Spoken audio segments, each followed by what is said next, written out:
G'day folks.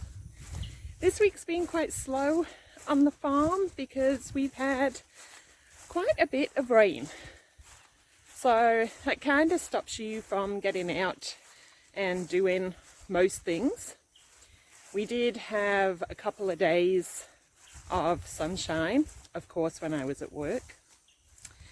So that allowed Ian to get out and do some foliar spraying of the jackfruits. But other than that, there's a lot that we can't do. Ian has been thinning out some more of the fruit, and at the moment we are going around all the young jackfruit seedlings that we've got in that are coming up for grafting, and we're just making sure we're hand weeding around those and making sure that the protectors are firmly in place so that we're all ready for when we can graft.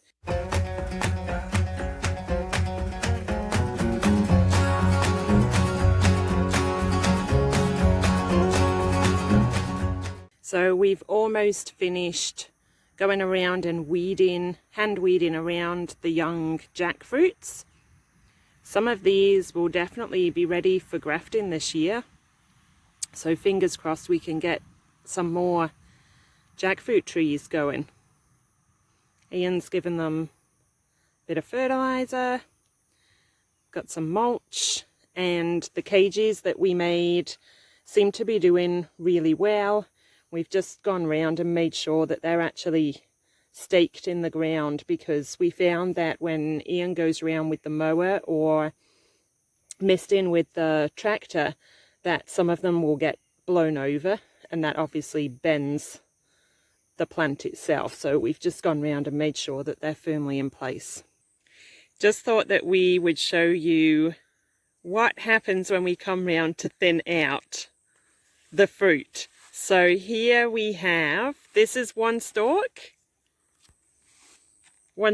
that's coming off this branch, good branch, nice thick stalk.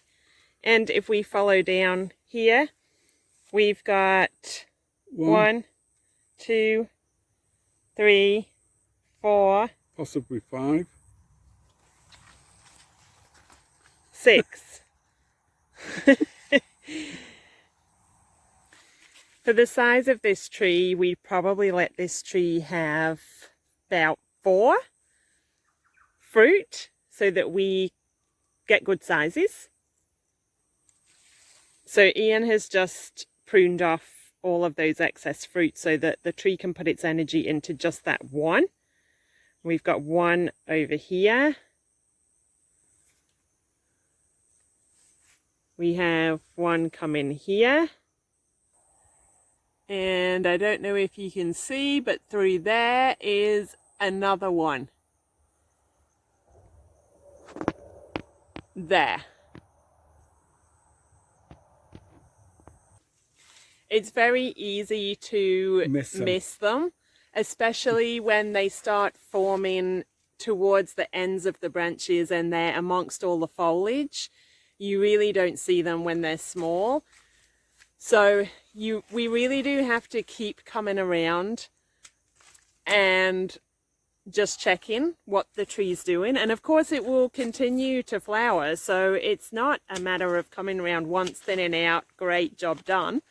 No. You have to constantly keep coming around, and you've really got to look in the foliage to see if there's any sneaky ones that you missed the first time. Whilst we were thinning out, we also found the last remaining jackfruit of the season. So we harvested that and it's now ripe. So I'll be processing that today and enjoying some delicious jackfruit.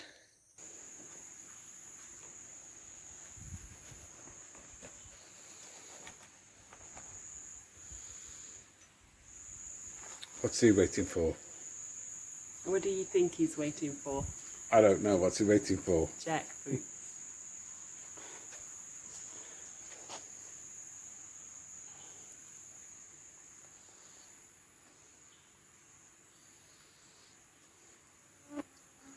What do you reckon?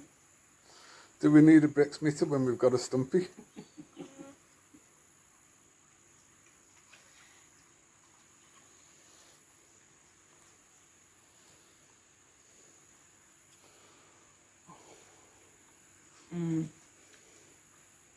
Good. Yeah. You want more?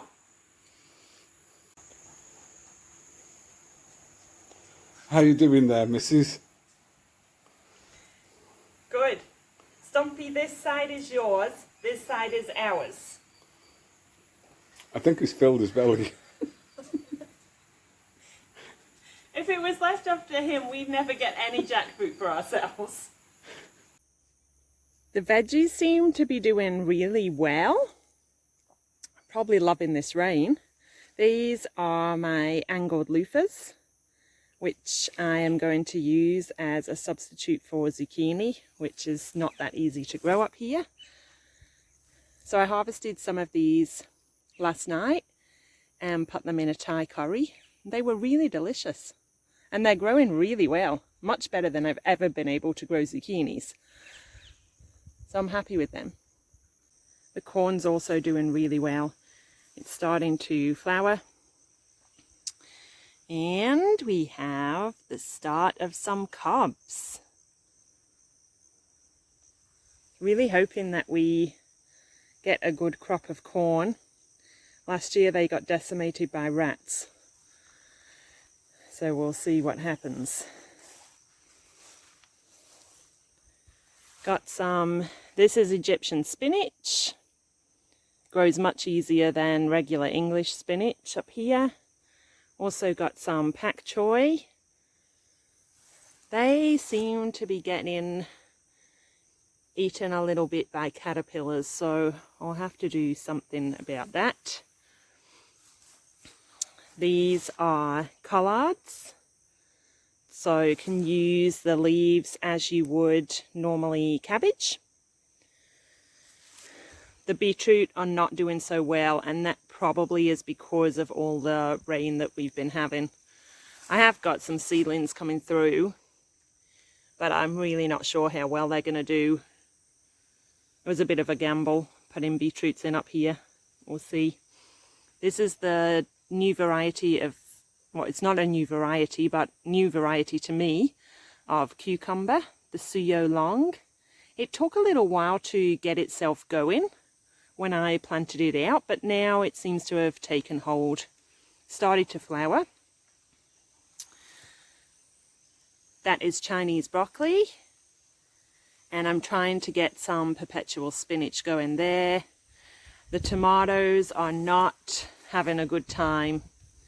I don't know if it's the variety that I planted, or because it's been too wet, or because there's some bacteria in the soil that they are not too happy with, but having no luck with tomatoes right now.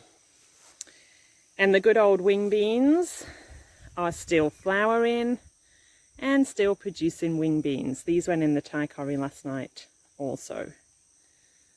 Lots and lots of wing beans. Really happy with that.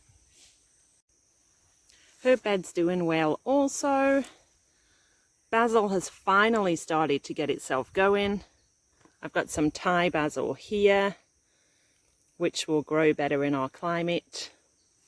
This is purslane, which you just use as a salad leaf, but it's really, really good for you. Some parsley, coriander, which also went into the Thai curry. Dill, tatsoi. Again, just use like spinach or salad leaves. And I'm trying to get some spring onions going. I've also tried to get some chives going, but that is really not easy. The jackfruit seedlings that we planted this year are doing really well, as you can see. So we will just keep growing them on until they are big enough to graft and have a go at nursery grafting those.